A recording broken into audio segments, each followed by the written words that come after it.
Hola, ¿cómo están? Y sean bienvenidos un día más a este hermoso canal. Soy Nedixon y el día de hoy hablamos un poquito de la serie K, porque ya sabemos que los confirmados son Wilrex, Alexby, Luzu, Vegeta, Rubius, Fargan, Mangel y Lolito.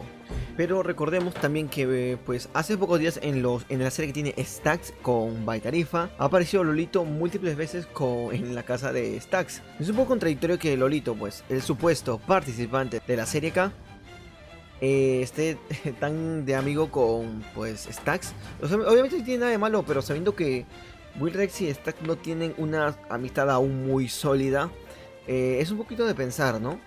Y yo, como siempre he dicho, que lo más seguro es que Lolito no vaya a estar en Karmaland. Yo siempre lo he dicho. Pero pues vamos a ver qué vaya a resultar después de todo esto. Igualmente tienes el clip para que lo puedas ver por ti mismo. Es mejor Ah, que mira, hay alguien entrando a mi habitación, amigo.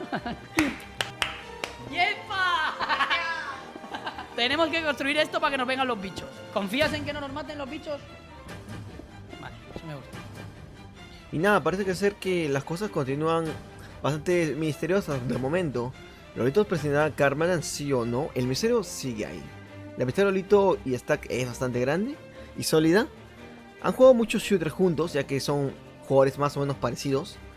Pero siempre está la duda de que Lolito sabe jugar Minecraft completamente para jugar un Minecraft con noobs que es un poquito más avanzado en teoría.